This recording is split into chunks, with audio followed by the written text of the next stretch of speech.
It's the dog days of summer out there, and records are being broken for temperatures across the country. But over at ACEC, our eyes are fixed on October, because that's when we're going to be holding our 2023 Fall Conference.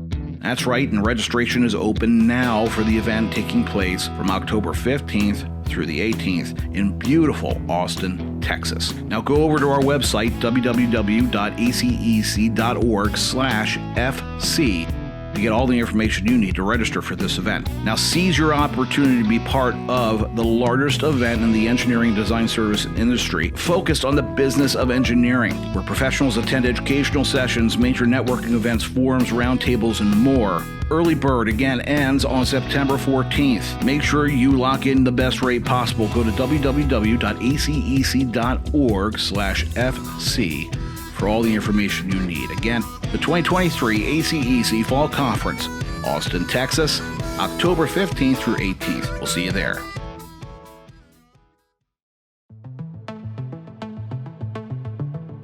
The AEC industry is rapidly changing, but your team doesn't have time to reinvent workflows for every new technology or client demand. ProjectWise, powered by iTwin, puts you in control and positions your firm for non-disruptive change. Whether you need to improve design quality, optimize existing processes, or even get started with digital delivery and digital twins, ProjectWise enables you to make the most of what you already have without starting over. Visit go.bentley.com/podcast to see how ProjectWise is empowering AEC firms to do more with less. Once again, that's go.bentley.com/podcast to learn more.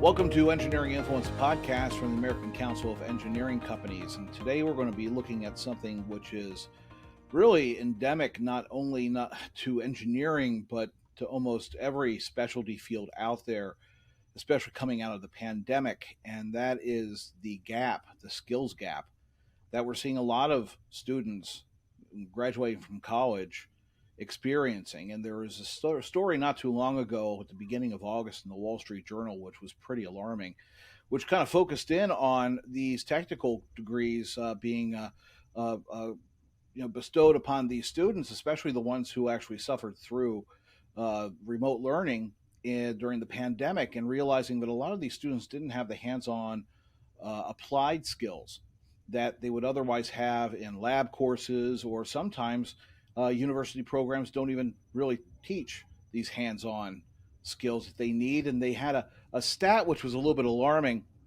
I'm going to read this stat from the article. It says, since 2020, when the pandemic began and remote learning moved students out of schools and into virtual classrooms, the pass rates on national certifications and assessment exams taken by engineers, office workers, soldiers, and nurses have fallen. Now get this, among the approximately 40,000 candidates taking the fundamentals of engineering exam for work as professional engineers, scores fell by about 10% during the pandemic, said David Cox, CEO of National Council of Examiners for Engineering and Surveying. That's something. That skills gap is something that needs to be addressed. And a lot of times engineers, they're taught how to think and how to approach problems. But when it comes down to the actual applications to achieve those solutions, there is a gap. And with our new website, thankfully, we have a nice little, fill out the form if you'd like to be a guest. And we were contacted by David Sellers, who is the CEO of the Virtual Design and Construction Institute.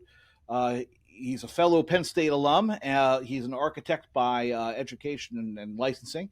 And he also has an MBA. And David, I welcome to the show, number one. It's a pleasure to have you on. And tell us a little bit more about VDCI and kind of, how you kind of fit in with this skills gap issue that we're experiencing. Yeah, thank you. Thank you for having me. I'm excited to be here having this conversation. It's a conversation I seem to be having a lot more recently. But let's start with VDCI. So yeah, I'm now running VDCI. VDCI was founded as CAD teacher about 25 years ago. That was on site teaching hands-on skills, specifically for architecture at the time, but AutoCAD and Revit all the way back in the early 2000s. And we have since moved online. We're now a fully online school. We've been online for about 10 years, but teaching these practical hands-on skills, especially in architectural and engineering software. And we've started to expand into the gaps that we're talking about. Basic gaps. We're talking about blueprint reading skills. These are skills that every single person on a job site needs, every single person in an engineering office needs. And most of the time, people are being hired without knowing what a door symbol is, or without knowing what a tag is, or any of these things that we kind of take for granted after years in the industry. These new hires, these recent graduates are graduating without those skills. So VDCI's goal is to provide education to help people get entry level positions. That's what our programs are geared towards, specifically in architectural engineering software. But now, more than ever, we're seeing an increase in enrollment in construction skills, construction management skills for project engineers. We're seeing estimating being a big request. And we just added a new series in soft skills. So communication, self time management, meeting management, negotiation, all the things you want your team to be really good at. We're seeing just kind of a lack coming out of recent graduates. It was impacted by many schools not being prepared to be online in the pandemic. That's where we have found ourselves to be very strong, which is fortunate because we've been online for more than 10 years. But yeah, this gap, I'm happy to talk more about it. But we've found that need, found it to be really dire for some offices, and we've been very happy to get more skills into their team's hands. And for our recent graduates coming out of different programs and different degrees, they come to us right after. They get hands-on training, and then when they go to the workforce, they're very Yeah, prepared. yeah. Yeah, so happy to continue the Absolutely. I mean, conversation. you and I were talking a couple days ago about your experience at Penn State and essentially the fact that so many firms, of course, rely on, okay, this is great, but can you do this in Revit? And the fact that Yeah, that program itself and a lot of the professors who are teaching these courses have been doing the academic work if they're not splitting their time between uh, being maybe an associate professor and still doing the work during the day, but instead are ensconced within the academy. They might not be fully prepared and fully up to date on the software changes or the demands that they have, and kind of explain your experience and having to kind of fill that gap as a teaching assistant. absolutely. A couple of things stand out to me, and it's not the fault of the individuals themselves. That's the important thing. The institutions, especially higher ed institutions, 4 year degrees and 5 year degrees, they are hiring people with a lot of real world experience. They're hiring people with theory, practical knowledge. We're talking about structural calculations, or these kind of high level skills that an accreditor will value, and an educational institution will value. The problem is they haven't been in the trenches in years, either at their professional practice or at their uh, academic institution. They're not sitting down and doing Revit details. That's just not their job anymore, and it hasn't been for some time.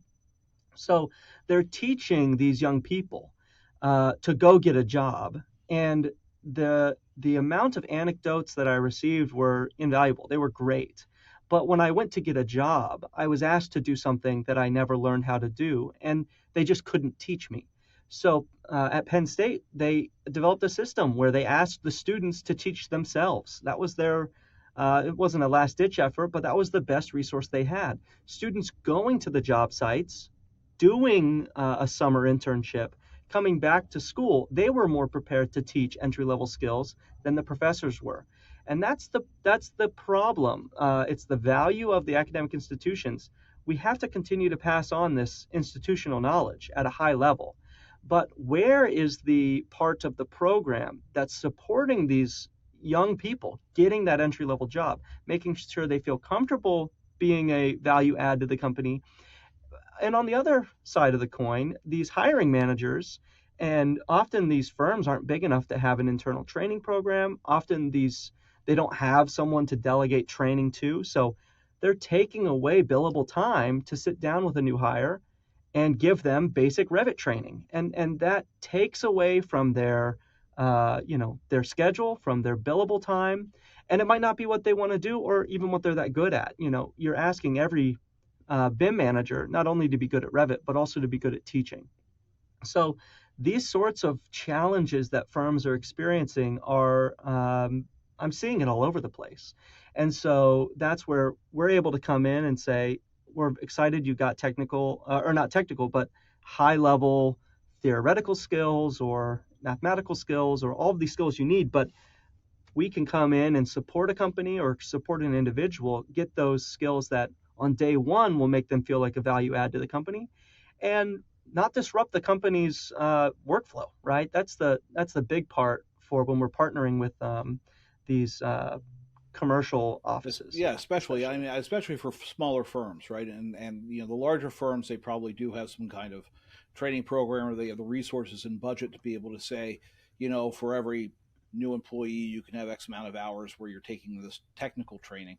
But really, for the smaller firm, and honestly, our makeup at ACEC, it's over 50% are the smaller firms that don't have that training Yeah, budget, and it's important that you have these well-rounded engineers who come in, because there are all those soft skills that you need to develop if you are a new engineer, right? and, that's and right. those things come in time. Those are things that we at ACEC are very interested in helping out with our own education programming. But a lot of it is, how do you become a business leader in your field, and that's something that's developed over time. These are the skills that you need that are actionable. You immediately have to put them into project work. Um, and yeah, Yeah, you exactly. You need to rely on your new hires to be able to get in and do work.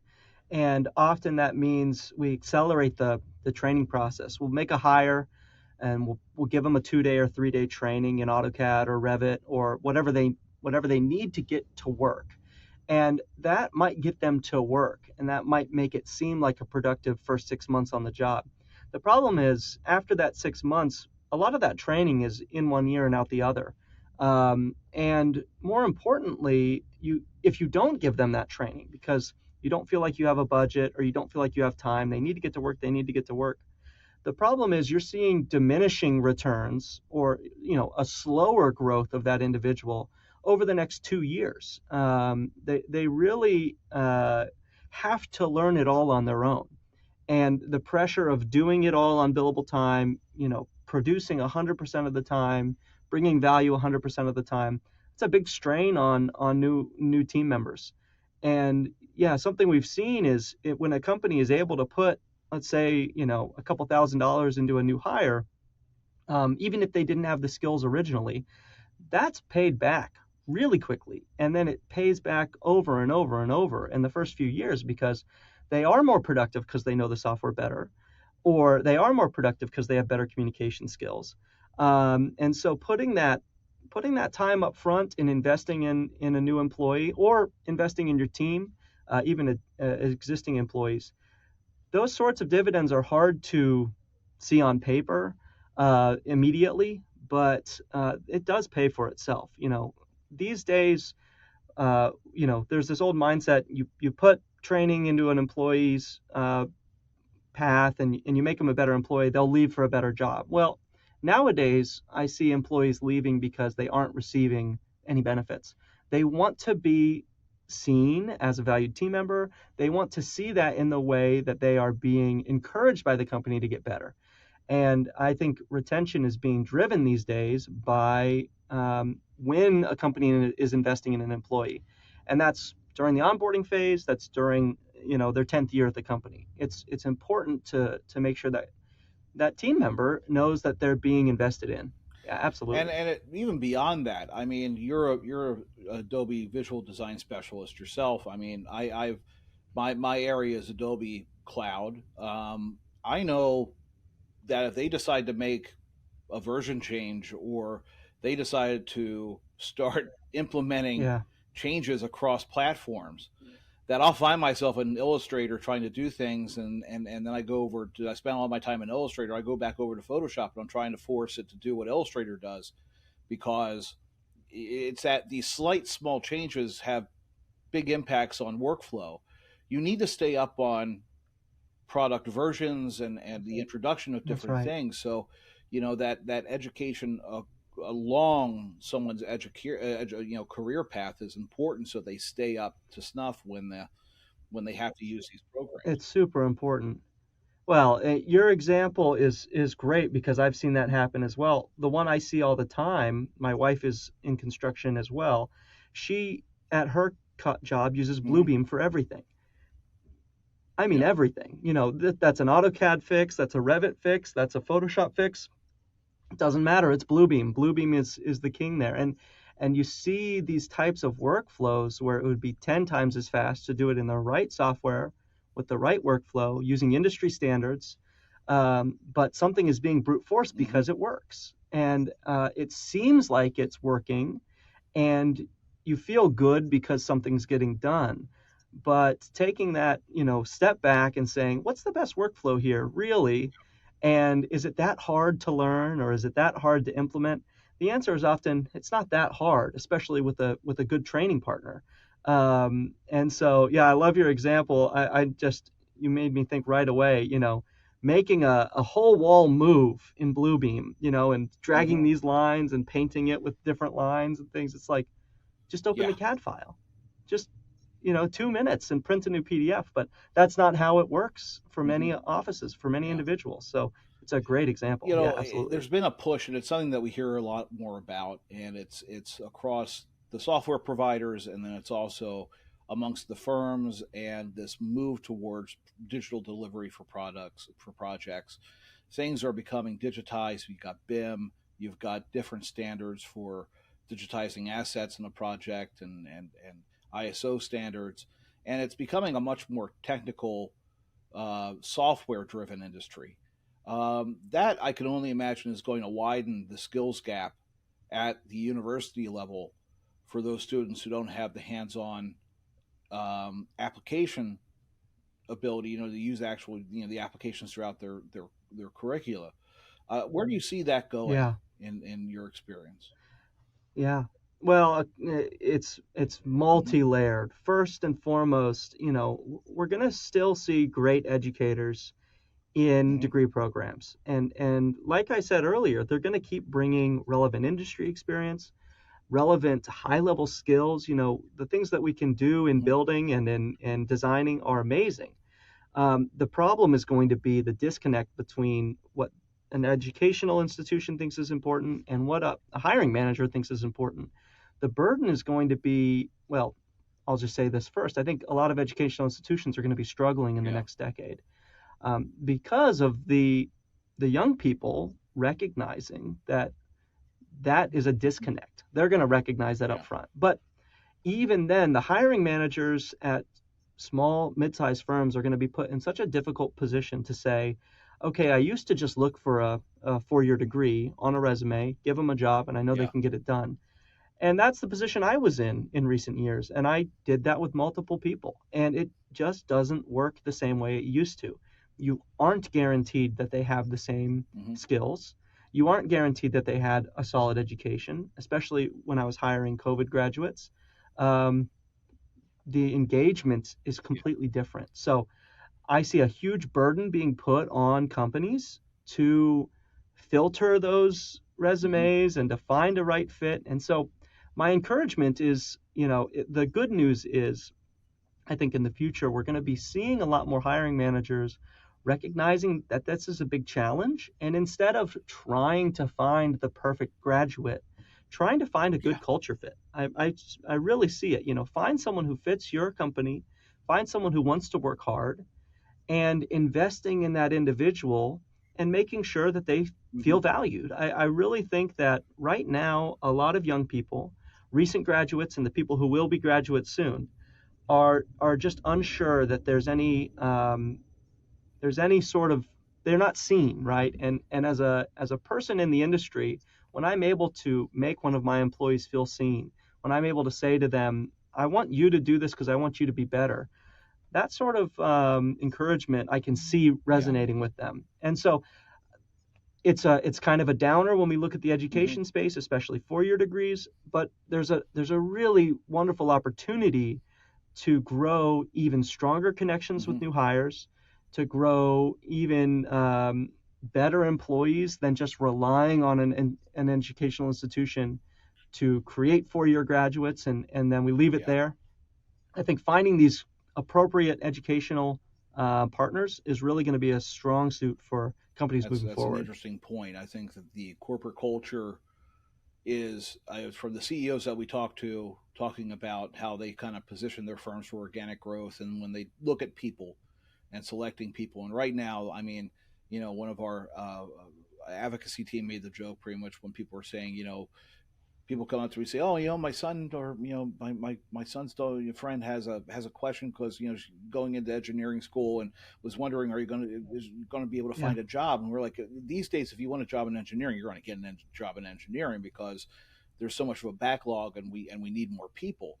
But even in a yeah, time of a hiring crunch, there is this drive towards culture and finding people who could fit within the culture and then grow organically through those yeah. stages, both in management and then also in technical skills. So I think your point on that is well taken. I do have to ask about what's next because we're having these conversations about workforce from an advocacy perspective, and we're just established a workforce committee to kind of organize and coordinate all the efforts around this. And it's multi-layered, right? It's both getting people into Absolutely. the pipeline, but then it's also looking ahead at what's next. you know what is next? Is it more computer software specialist for AI? Is it less direct engineering applications and more support function? How do you see the industry kind of shaping up, and where does VDCI look at expanding into the future? That is a great question, and I think it's an uncertainty for a lot of people, and it's scaring a lot of people. AI as a concept is just scary for so many industries.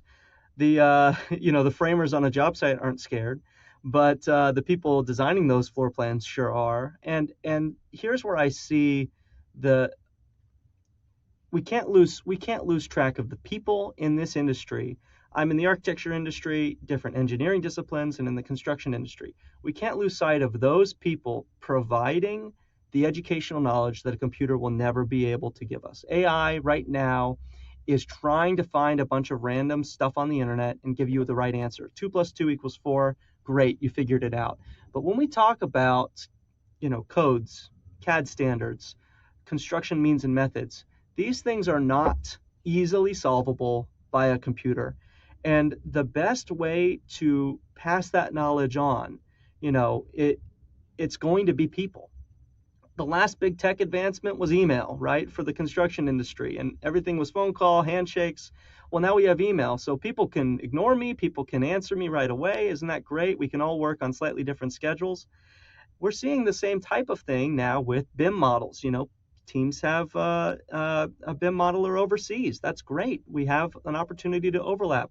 But at the end of the day, we're going to need to focus on reconnecting with the people who can teach us these skills and the people aspect of the human connection, right? So using an online platform for, let's say, asynchronous, at your own pace training, that's the right way to do it. But make sure you understand what's behind it. Is there a person behind the other end who cares about your training?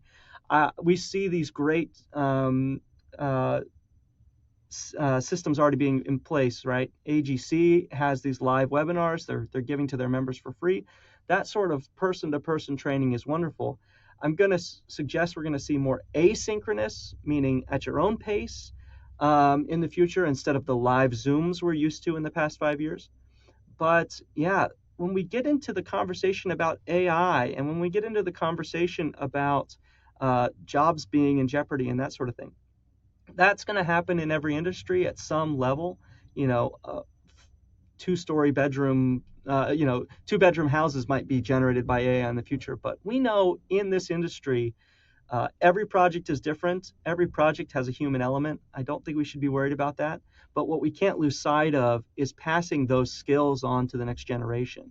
That's where I'm really passionate in making sure we have practicing professionals teaching our courses. They're all working in the industry, and making sure we have people communicating with our students instead of some of these online vendors. So those are the elements we're focused on, and I think the industry is going to recognize as well in the next Well, I 10 think I years. got time for one more question, and I do want to hit back on what you mentioned about asynchronous training versus synchronous training, because I think that's important, especially if a lot of these applications that might have iterative updates over time, right?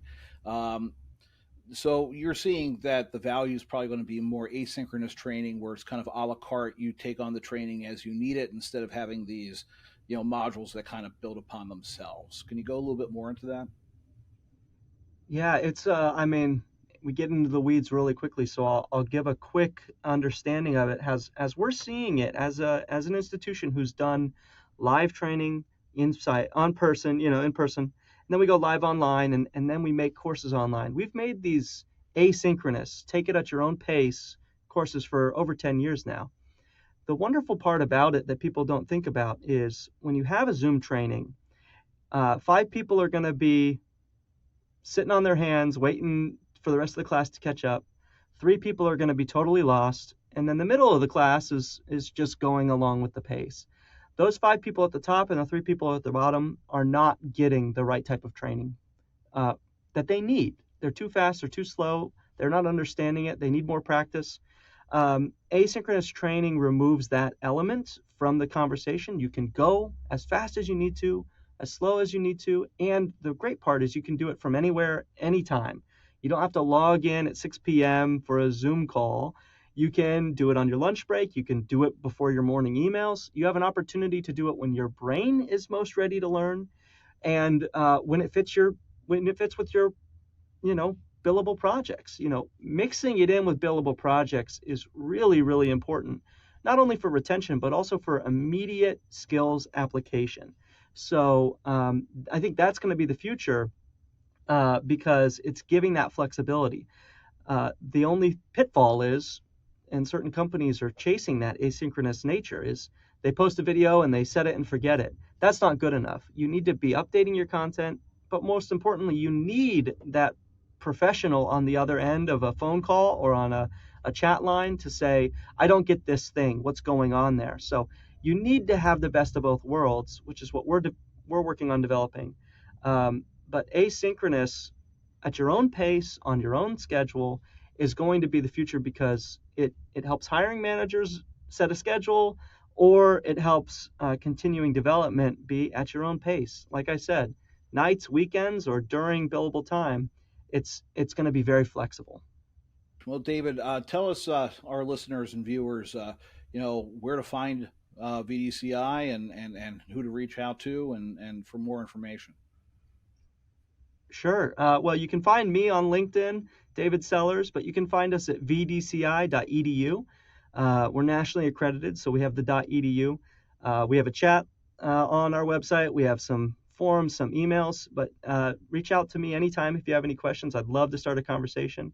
And we just love partnering with companies, setting up custom training, setting up standard training, and helping these team members provide value right away, and helping the companies feel assured that the whole team is producing at the same level. Well, thank you, David, very much. It's been a great conversation. Hopefully, the first of many. Want to stay in contact, and as these issues pop up, as I'm sure they will, especially when it comes to workforce, I'm sure we'll be checking in again. So I really appreciate your time. Absolutely, Jeff. Thanks so much. Wonderful. And again, this has been another episode of Engineering Influence, a podcast from the American Council of Engineering Companies. We'll see you next time.